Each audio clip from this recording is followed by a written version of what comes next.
자, 이제 안 나와요. 아니 안 나오면 하지 마. 그것만. 이제 오늘 세 번째 시간 갖겠습니다.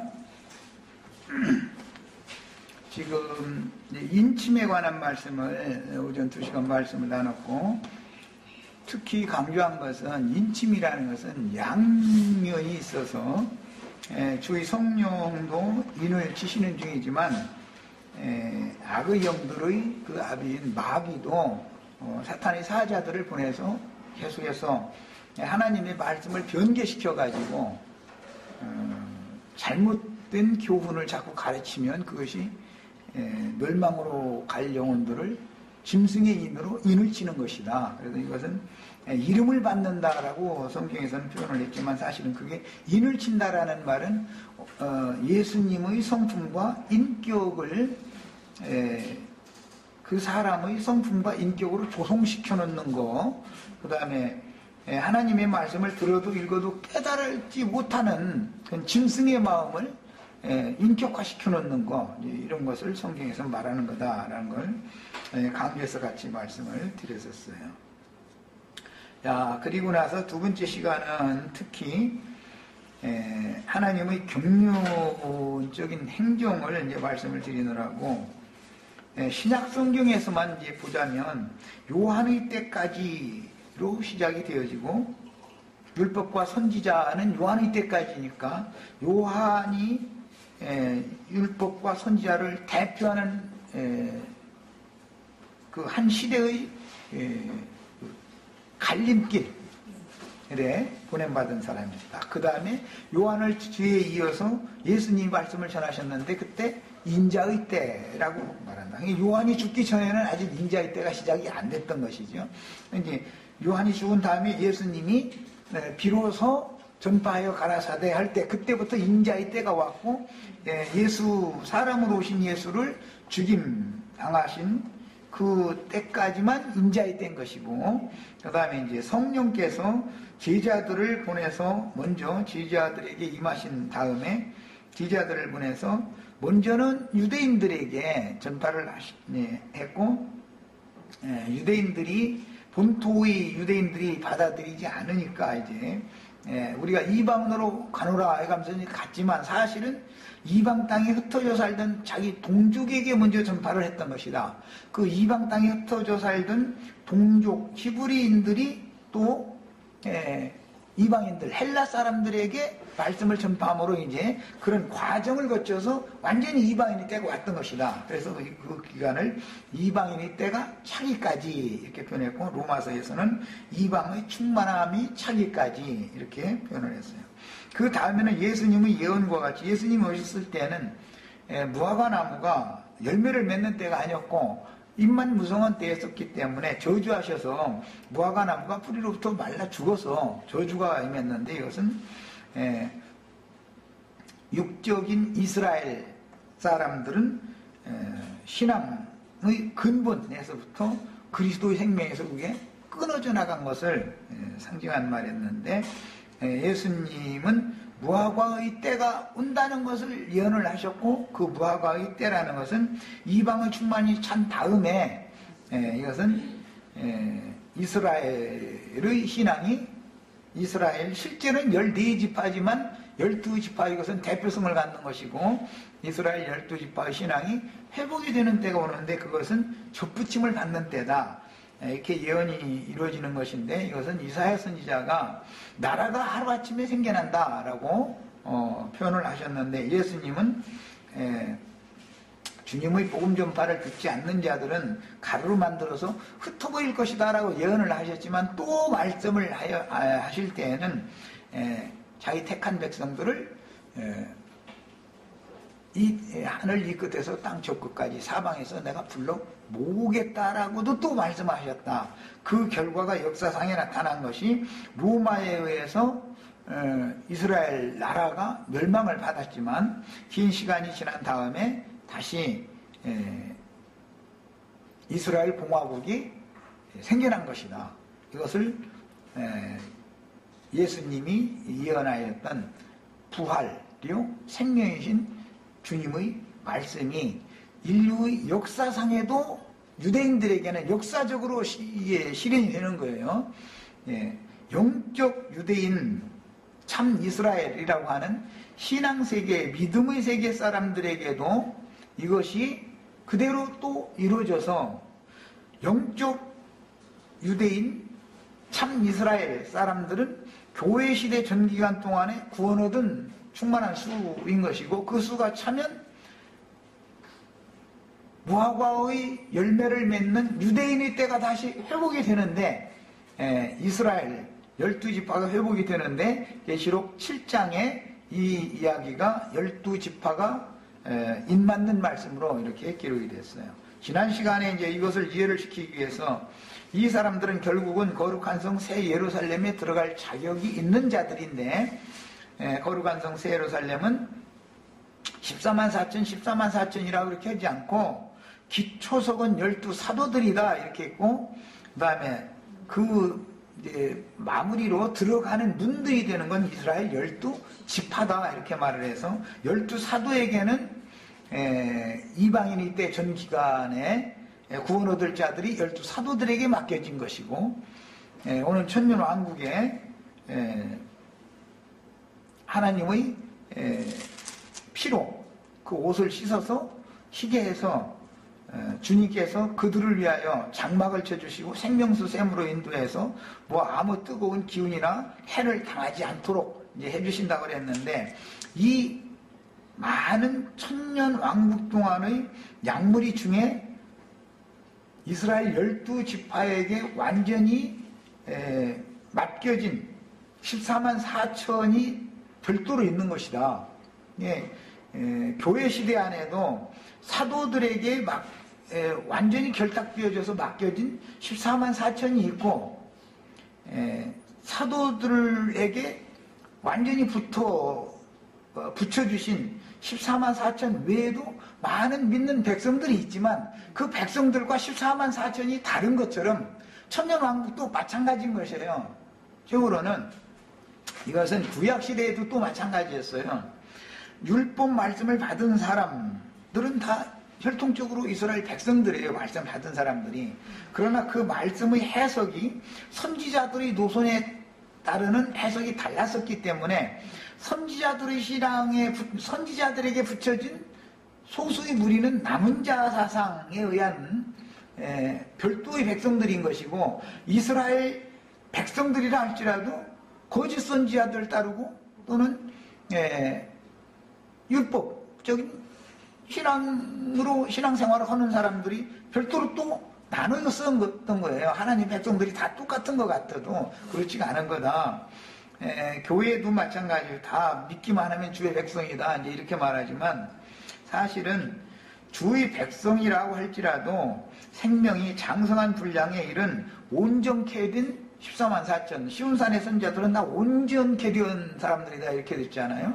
그 사람들과 영이 거듭나는 것만, 초보의 도만 계속 반복해서 가르침 받아가지고 사람이 완전케 되지 못한 사람들이 교회 시대 안에 수도 없이 많은 것이죠. 그 가르침을 믿고 그 가르침의 사상을 벗어나지 못한 상태로 생애를 마친 사람들은 영원 세계에 와서도 그냥 백성이지, 그 사람들은 신부될 자격이 없는 것이단 말이에요. 그렇다고 해서 하나님의 백성이 아닌 건 아니잖아요. 영적으로 이런 것과 같은 것이다. 이것을 이제 잘 이해를 하셔야 되겠어요. 이런 문제는 지금부터 나가는 말씀에서 말씀을 더 소상하게 나눌 겁니다. 자, 영원한 복음은 교회 추수를 마무리를 하는 면이 있고, 영원한 복음을 전하는 사람들은 사실은 사도시대가 끝난 다음에, 요한이 죽은 다음에 두 증인들이 나가서 다시 예언을 하는 사람들이 예언을 하는 기간이 말하자면은 영원한 복음을 전하는 기간인데, 그 영원한 복음이라는 양면성이 있어서 한 면에서는 교회 추수를 마무리를 하고 한 면에서는 그 말씀을 받아들인 이스라엘 사람들의 신앙이 회복되는 기간이다. 그래서 아까 이제 내가 구체적으로 지금은 전 세계를 영어권에서 전 세계를 지배하고 다스리고, 특히 예수님 때에는 로마가 지배를 했다가 사도들의 때에는 예수님 때 바로 전에는 헬라가 지배를 했다가 예수님이 오시고 사도들이 사역을 할 때는 로마가 전 세계를 지배를 했죠. 그러니까 이제 신약 성경은 사실은 헬라어로 기록이 됐었지만 실제로는 라틴어 번역이 제일 많이 나온 것은 로마 시대로 이어졌기 때문에 그런 거예요. 그러다가 이제 뒤에 미국에 힘을 실려주니까 영국을 통해서 복음 전파했는데 그게 킹제임스 성경이라는 거예요. 헬라어를 히브리어와 헬라어로 되어 있는 성경을 영어로 번역을 한 성경이 킹제임스 성경이라는 거예요. 그 성경을 가지고 미국이라는 나라가 세워졌고 미국이 선교사를 파송할 때 그 성경을 가지고 선교사들을 파송을 한 거예요. 그런데 우리가 지금 읽고 있는 이 성경은 로마교 천주교의 계보에서 나오는 라틴어 계보의 성경을 가지고 번역을 한 거예요, 지금. 그래서 계속해서 개정을 계속을 하게 된 거예요. 그래서 지금은 킹제임스 성경과 라틴어 성경의 조화를 잘 맞춰서 아주 자꾸 더 좋은 번역을 해내는 것이죠, 지금은. 예. 그 의미를 이제 하느라고. 그래도 약간 부족한 부분들 또는 성경의 의도에서 빛난 부분들이 있어서 그런 성경의 의도에서 빗나간 부분들을 이 말씀을 가르칠 때 가르치는 사람이 이렇게 또 가르치는 거예요. 뭐 엊그제 내가 데살로니가전서 4장 17절에 앞에도 함께라는 용어가 나오고 뒤에도 함께라는 용어가 나오지만 단어 자체는 다른 것이다. 함께라는 의미를 해석할 때 앞에 나오는 그 함께라는 말은 일반적으로 같이, 그와 같이 동일하게 그런 뜻이고 뒤에 나오는 함께라는 건 우리 서로 그런 뜻이기 때문에 한글만 읽어가지고는 성경이 말하고자 하는 의도를 잘 해석하지 못할 경우도 있죠. 어제 우리가 그저께 나눈 말씀처럼 예를 들어서 위에 세운 왕들에게 또는 장로들에게 복종하고 순종해라. 이제 이런 말이 나오면 그 위에라는 말을 잘못 오해를 이제 하다 보면 사람들 위에 누군가 지도자를 세운다라는 그런 개념인데 그것이 이해가 안 되다 보면은 그 위에라는 말은 틀렸다. 김기태 행지식으로 그렇게 해석을 잘못해버리는 거예요. 이것은 성경이라는 것은 이제 그런 면에서 여러 가지를 가르치는 사람이 영감을 따라서 정확하게 가르쳐야 되는 거예요. 어떤 용어가 나와도 지금 내가 왜 이것은 특별히 강조를 했냐면 시온산에선 14만 4천과 시온산에 어린 양이 서 계시고 어린 양이 서 계신 시온산에 올라간 14만 4천 이야기가 나왔는데 그 사람들은 히브리서 12장에서 이게 인용하는 말이기 때문에 이스마엘 계보에 속한 하갈, 옛 언약의 계보에 속한 믿는 이들이 다 똑같이 믿는 이들이지만 말이야. 하갈에게 속한 믿는 이들도 있다. 이런 사람들은 육신에 속한 육적 자녀들이다. 상징인 것이죠. 그런 사람들은 신의 산에 이른 자들이다. 이렇게 표현을 했고 지금 있는 예루살렘에 이르렀다. 표현을 이렇게 하는 거예요. 갈라디아서에 보면. 그러나 이제 우리의 어머니는 위에 있는 예루살렘인데 사라다. 사라는 새 언약을 대표한다. 이렇게 이제 표현을 하는 거예요. 너희가 이른 곳은 하늘의 시온산과 이렇게 나왔어요. 그러니까 영적인 신약시대에 완전히 살아계보, 영적 자녀를 낳는 교회라고 하는 것은 이미 시온산에 이른 자들이죠. 거기에서 히브리서 12장 거기에서 인용을 한 것이 계시록 14장의 어린 양이 시온산에 서 계시고 거기에 14만 4천이 올라갔는데 하늘의 시온산에 올라갔는데 그들은 뭐 땅에서도 구속함을 받고 사람 가운데서도 구속함을 받고 여자로 말미암아 더럽힘을 받지 않고 그 입에 거짓이 없고 흠이 없는 자들이다. 이렇게 그들이 특징을 쭉 설명을 해놨어요.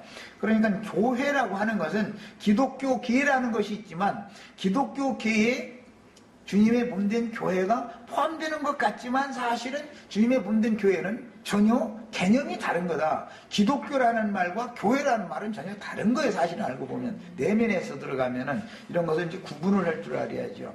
그러다 보니까 이제 계시록에서는 온 땅에 있는 7교회라고 하는 것이 있어요. 7교회는 대표성을 갖기 때문에 온 지구상에 있는 모든 교회들 총칭해서 하는 말이에요. 그러나 그 중에서 이기는 자들만을 불러 빼내는 얘기를 이제 앞에 하는 거예요. 그런데 이기는 자들을 불러 빼냄을 받으면 그들은 성령과 신부가 오라 하시는 그곳에 가서 뱀의 낯을 피하여 비밀스럽게 양육을 받아서 추수를 시킨다는 거예요.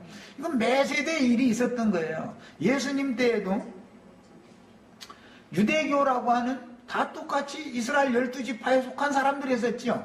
예수님이 자기 백성들에게 오셨다라는 말은 12지파 중에 유대인으로 왔다 이제 이 말인데, 오셨을 때 유대교인들 중에서 주님께로 별도로 빼내가지고 주님의 제자들만을 따로 가르치죠. 주님께로 나온 많은 무리가 있지만, 주님의 말씀을 들으러 나온 많은 무리가 있어요.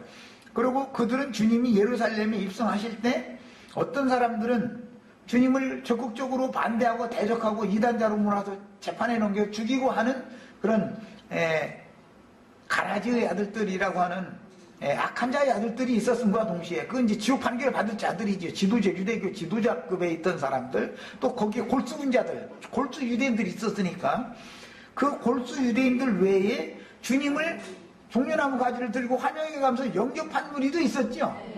그래서 이렇게 똑같은 사람들인 것 같지만 신앙세계가 이렇게 복잡하게 자꾸 나눠지는 거예요. 이런 문제 때문에 추수의 문제를 말을 할 때는, 그래서 가라지와 곡식을 먼저 나누고, 곡식 중에서도 땅의 모든 곡식이 익었다, 익은 곡식이 나오고, 쭉정이라는 말이 또 나오는 거예요.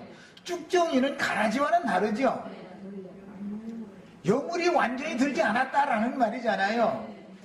그래서 쭉정이는 바깥에 던져가지고 불로 태워버린다고 이렇게 돼 있어요. 또는 어떤 데서는 바람에 날려버린다 이렇게도 돼 있어요. 그러니까 가라지는 걷어서 풀무에 던져 넣는다 이렇게 돼 있지, 바깥에 어떻게 던진다 이런 말은 없죠, 가라지에게는. 그러니까 이런 성경의 용어 표현들에 대해서 추수를 하실 때는 각 사람의 신앙의 수준과 정도에 맞춰서 어떤 무리에게 가서 그렇게 가르침을 받는 거예요. 그 수준에 이르면 그 무리한테 가서 말씀을 들어야 은혜가 되는 거예요. 자기가 은혜되는 그 말씀을 가르침 받으러 모이게 돼 있어요.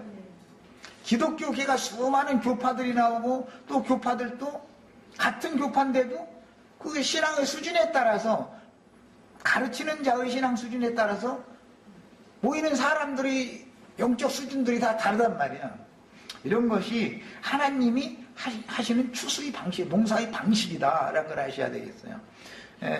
그래서 이제 주님께서는 최종 판단을 하실 때 최소한 청년 이상이 되어진 사람들만을 거룩한 성에 데리고 들어가는 것이지, 청년 이상에 이르지 못한 갓난아이, 어린아이 이런 신앙인들은 거룩한 성에 데리고 들어갈 수가 없지. 거룩한 성이라는 신부인데, 신부가 되려면 우리나라는 지금은 이제 한 살이 낮아져가지고 19세, 만 19세가 되면은 아버지, 어머니가 그거 안 된다고, 아무리 안 된다고 해도 자기네들끼리 가서 혼인신고를 하면 받아주죠, 이제, 법에서.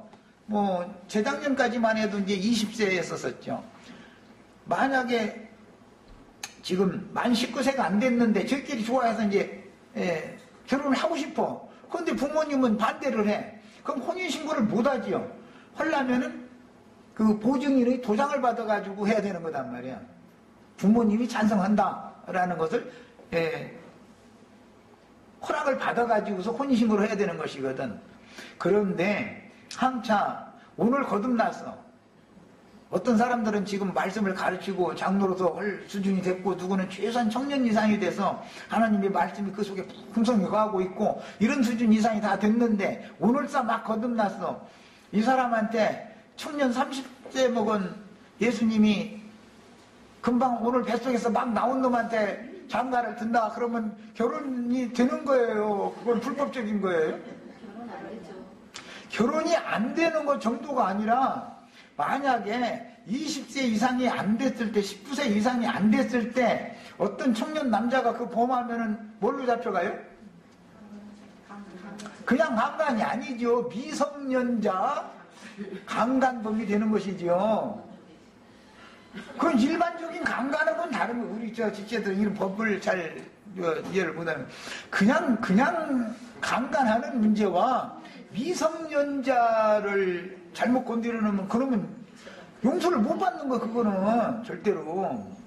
이런 것을 아셔야 돼. 그런데 기독교계는 예수님이 미성년자 데려다가서 강간하는 예수님 지금 주장하는 거예요. 범죄 중에도 아주 흉악범이죠. 흉악범. 그건 초죽일 놈이죠. 완전히.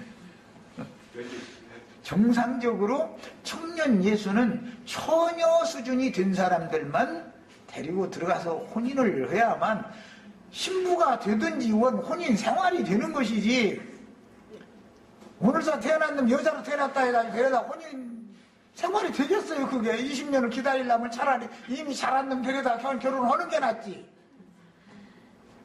그래서 잘하는 기간이 반드시 필요한 거예요. 거듭나도.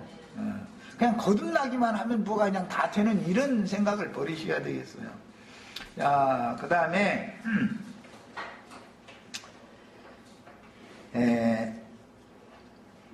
저주받은 무화과는 이제 예수님의 입으로 저주가 선고가 됐기 때문에 교회 시대 전 기간 동안은 끊쳐진 가지가 되어졌고 마른 가지가 되어져 버렸죠.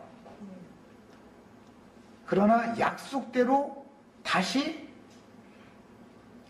끊어냈던 자들을 다시 접붙이시고 그 참 포도나무 가지가 우리라고 자부하고 있던 자들을 반대로 포도나무 가지를 쳐내는 때가 온다 이 말이죠. 이제 무화과 나무를 그 자리에다 다시 갖다 끊쳐졌던 무화과나무 가지들을 접붙이는 거예요.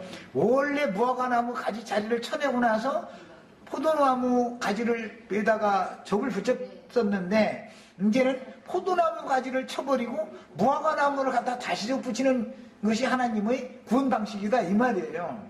이것이 계시록 7장에 나오는 인막인 이스라엘 각 지파의 14만 4천 이야기인 거예요.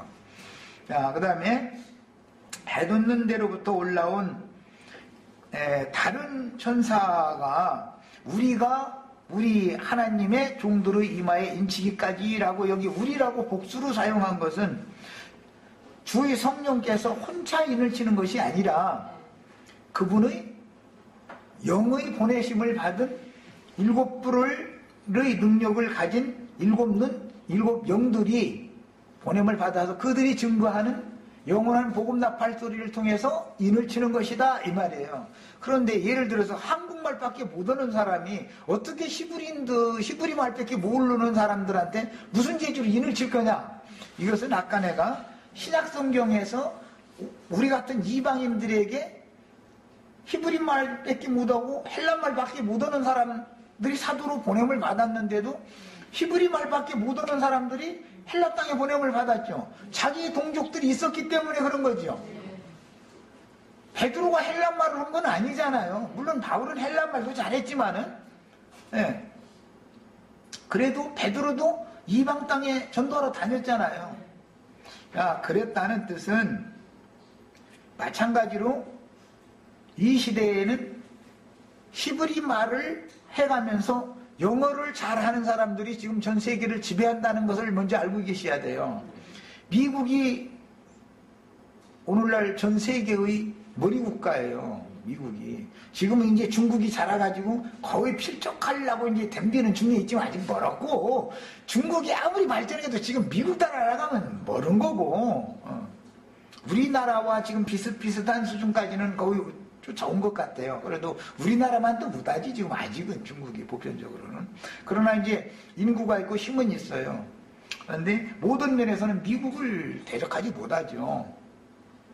이 미국을 지도하는 자들이, 유럽의 모든 국가들을 지도하는 자들이 전부 히브리인들이라는 것이 너무너무 놀라운 거예요. 이게 그들이 오늘날의 현대 사회의 인간 문화의 선두주자들이라는 것이잖아요. 그들이 다 머리 노릇을 하고 있거든.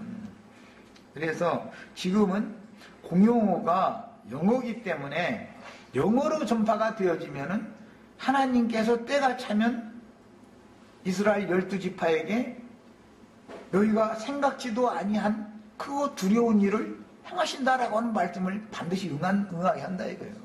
우리 같은 이방인들에게도 생각지도 않은 하나님의 기이한 일이 이루어져가지고 우리가 예수를 믿게 됐는데, 히브리인들 원래 자기가 택한 백성들인데 구약 말씀을 달달 외우는 사람들인데, 그 사람들은, 그리고 그들이 생활인데, 그게 그 사람들한테 하늘문만 열어서 너희가 그렇게 잘 알고 있는 그 말씀이 영적으로 이런 뜻이다고 탁 깨달아주면 그냥 순간적으로 바꿔줄 수 있죠. 얼마든지.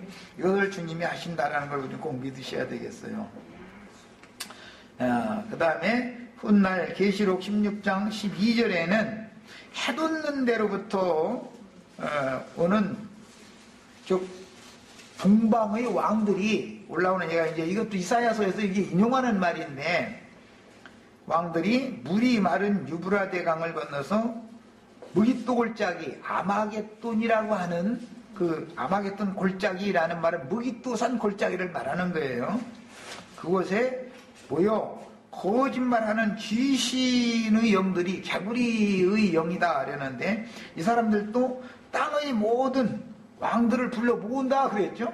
근데 주님도 동방 해돋는 곳에서 왕들을 불러 모으고, 개구리의 영을 받은, 거짓의 영을 받은 사람들도 세상의 모든 군왕들을 불러 모은다는 거예요.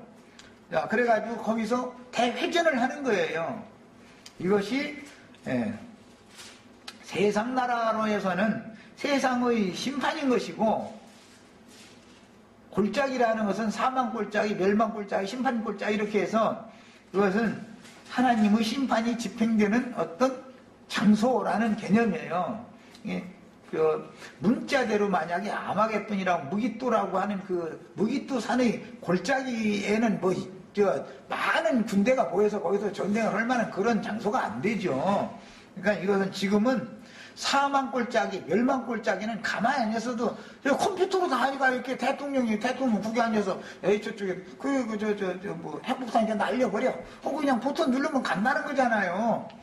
그러니까 사망 골짜기라는 것은 심판이 임하는 모든 곳마다 그것이 무기또산 골짜기가 되는 거잖아요. 그런데 왜 산이라고 그랬을까? 거기 산이 왜 꼭 들어갈까? 그러면은 이것은 반드시 신앙세계와 연결되는 어떤 심판이 집행된다는 양면성을 말한다는 걸 우리는 해석을 해야 된다는 거예요.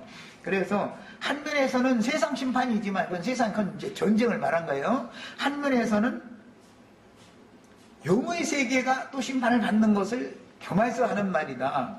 언제나 양면성이 있어서 아마겟돈 전쟁 그러면 한 면에서는 실제로 심판은 세상 심판을 먼저 집행하는 게 아니라 바다에다 먼저 이걸 쏟아붓는 게 아니죠. 먼저는 땅에다 쏟아붓고 그 다음에 바다에다 쏟아붓는 것이에요. 대접을 쏟아부을 때는. 이런 것이 다 순서가 있어서 하나님의 집에서부터 심판은 언제든지 시작하는 거다. 이것은 이제 에스겔서 9장 이제 읽을 건데, 또 읽어보면 하나님의 성소에서부터 시작해라 이렇게 심판을 늘. 그래서 심판이라는 것은 이방나라 심판은 당연한 거고, 그건. 그런데 이방나라만 심판하는 게 아니고 먼저는 하나님이 자기 백성부터 심판하시는 거다. 그건 공의의 심판이라는 거예요. 세상 나라에서도 내 자녀와 어느 가정의 자녀가 싸웠으면 내 자녀가 잘했냐 잘못했냐를 따지기 전에 자기 자녀부터 나무라고 나서 남의 자녀를 혼을 내켜야 상대방의 부모도 마음이 안 상하고 그게 정당한 것이지, 자기 자녀는 무조건 일방적으로 편들어버리고 자초지종도 알아보려고도 않고 너 잘해줘 그러더니 또 그랬구만 이런 식으로 이렇게 매도하는 거죠. 이거는 안 되는 거죠. 그런데 주님은 그런 식으로 안 된다. 자기 자녀, 하나님의 백성부터 심판을 하는 거예요. 그 하나님의 백성을 심판하는 것이 그리스도의 심판대다 그래요. 교회 시대 끝에는. 그 다음에 천년왕국 끝에는 크고 신 보좌의 심판대다 그래요. 심판은 반드시 한 시대를 종결할 때 오는 것이다. 구약 시대를 종결할 때, 율법과 선지자의 때를 종결할 때는 로마를 통해서 예루살렘과 이스라엘 나라를 먼저 심판을 했죠. 언제나 이렇게 하나님은 늘 자기 백성부터 심판하는 거예요. 그리고 나서 이제 로마가 멸망당하는 이제 큰 전쟁이 나중에 일어났잖아요. 로마가 하나님의 백성들을 그렇게 멸망시켰지만 로마라는 나라가 영원히 갈 것 같았었지만 그게 아니고 생각지도 않은 회개도들을 딱 일으켜가지고서 그때 당시는 이제 뭐 무슨 십자군 전쟁이라 그래가지고 전쟁을 했는데 그게 로마가 국력이 쇠약해지게 되는 원인이 되어져가 결국 로마가 망해버리잖아요.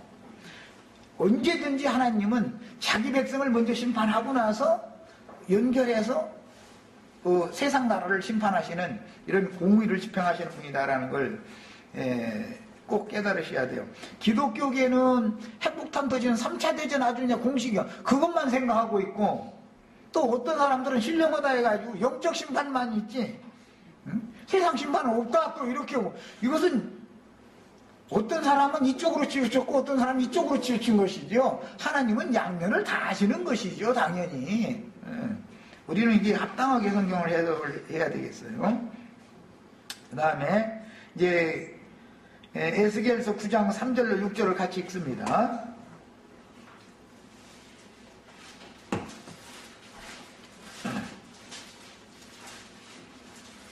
에스겔서 9장 3절로 6절 그룹에 머물러 있던 이스라엘 하나님의 영광이 올라 성전 문지방에 이르더니 여호와께서 그 가는 베옷을 입고 서기관의 먹그릇을 찬 사람을 불러. 여기 가는 베옷을 입고 서기관의 먹그릇을 찬 사람이라는 것은 여기서는 구약성경은 모두 기본적으로 인자로 오신 예수님에 대해서 1차 적용을 하는 거예요.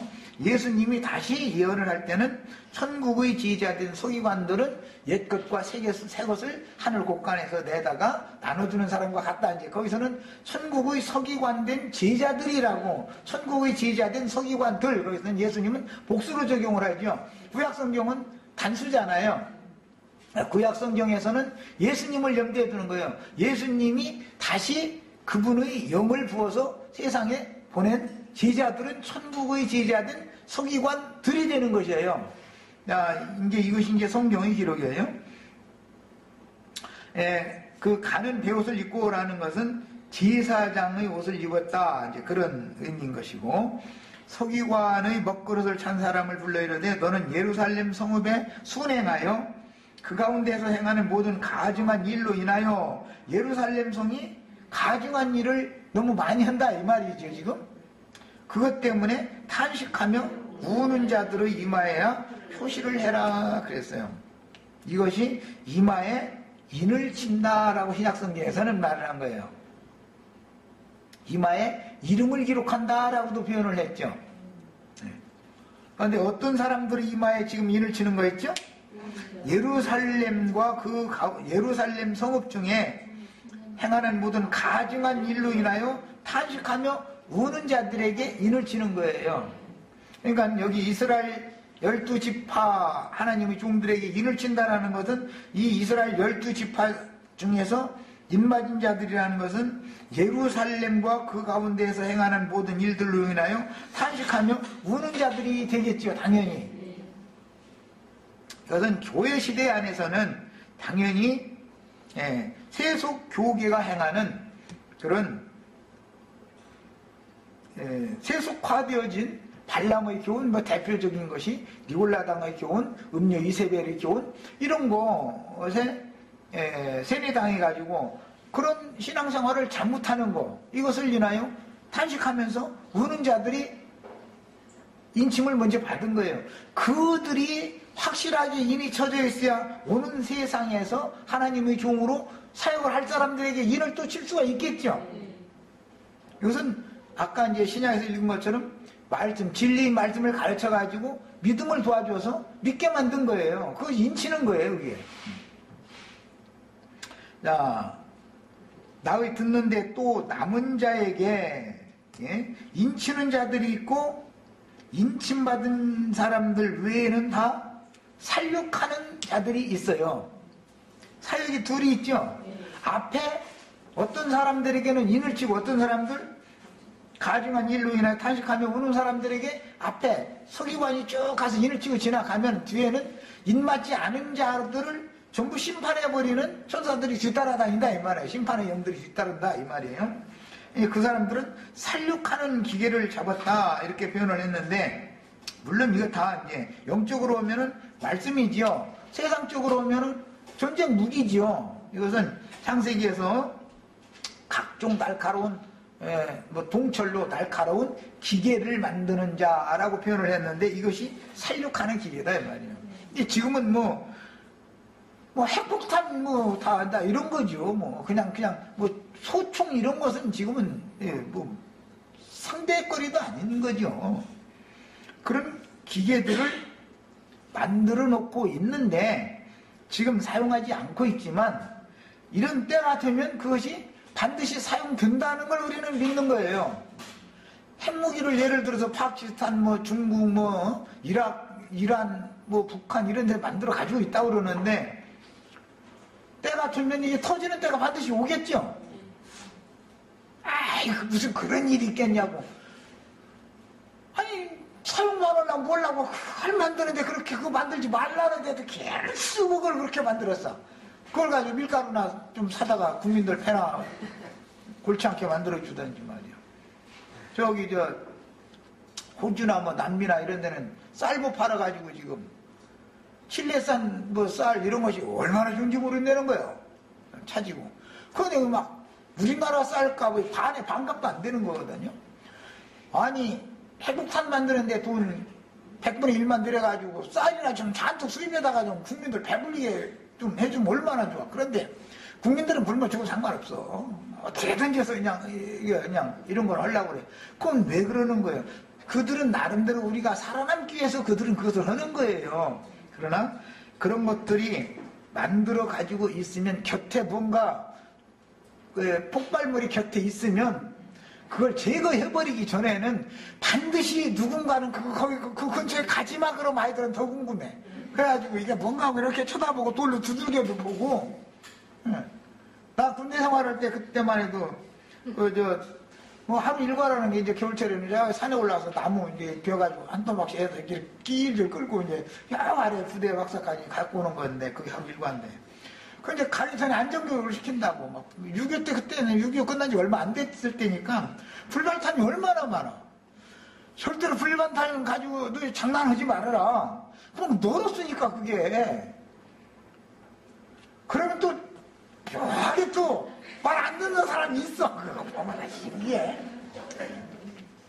꽝! 그러는데 소리 나서 보면은 여기 그냥 반쪽이 완전히 날아간 사람 내가 이제 나 군대 생활할 때, 나머지는 막 어떻게 했는지 뭐 다 살고 몇 명은 병신되고 해가지고 이제 병신된 사람들은 그냥 제도시켜버렸고, 하나는 여기가 완전히 반쪽 날아가 버리고, 반쪽은 흔적도 없어. 반쪽만 이렇게 남았는데, 해가지고 그때 그 부대장 그 사람 아주 당장 이거 딱 잘려주고 징역 가는 거, 영창 가는 거예요, 지휘관이.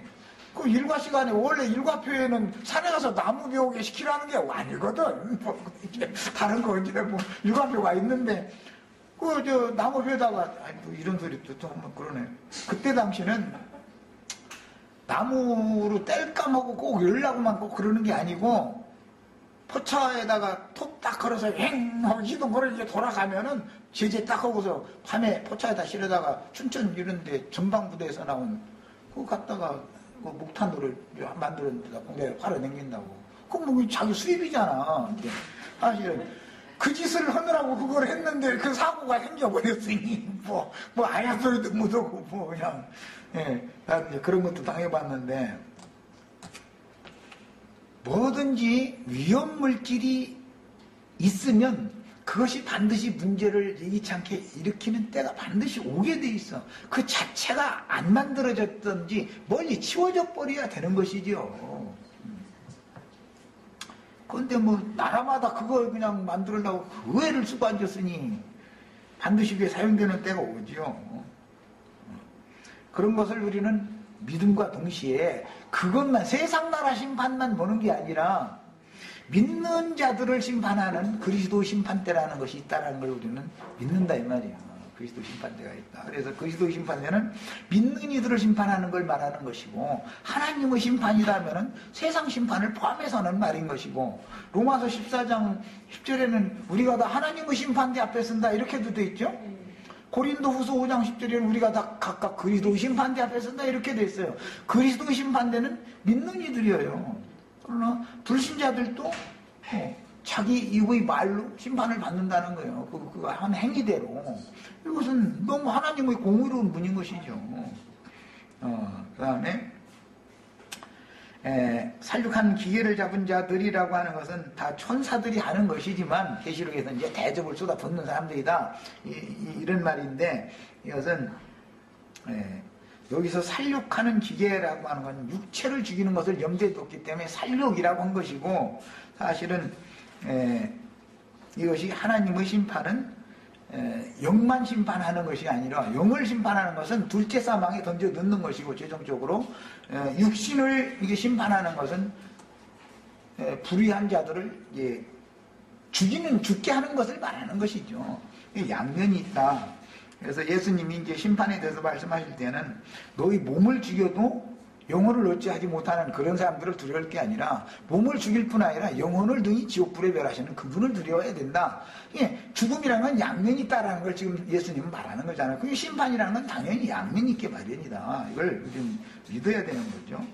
그 다음에 늙은 자와 젊은 자와 처녀와 어린아이와 부녀를 다 죽이되, 여기서는 표현을 이렇게 했지만 계시록 6장 하반부에서는 임금들과 땅 임금들과 왕족들과 장군들과 부자들과 강한 자와 모든 종과 자유인들, 그러니까 믿는 사람들은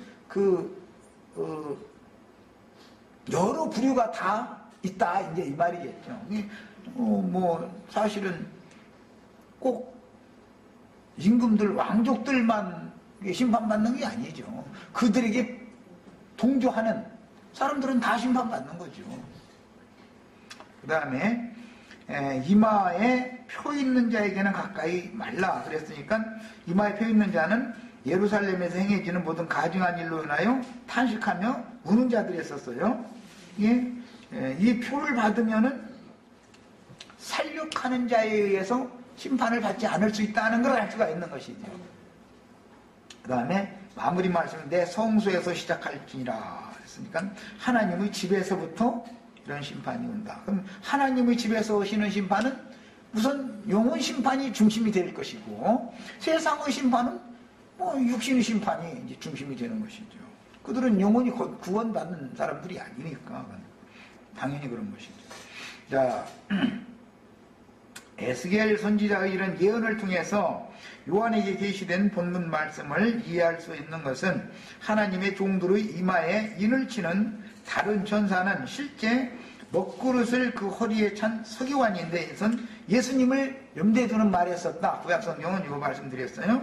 신약에서는 영으로 신비의 예수 그리스도의 형상, 이름, 인격을 기록하는 것이기 때문에 천국의 제자된 서기관들, 천국의 서기관된 제자들의 사역을 통해서 성령의 인이 누구에게 어떻게 인쳐지는가라는 것을 알 수 있는 것이고, 반대편에서는 마귀도 인이었었죠. 에스겔 28장에 그 악한 자의 아들들을 보내가지고, 천국의 제자된 서기관들이 아닌 악한 자의 아들들을 또 보내가지고 이제 가라지들이라고 그랬어요. 그들을 보내가지고 짐승의 인을 치는 거예요. 또 계시록에서는 어린 양의 이름을 이마에 기록해주는 얘기와 짐승의 이름을 이마에 기록해주는 얘기가 그래서 양면에서 나오는 것이다.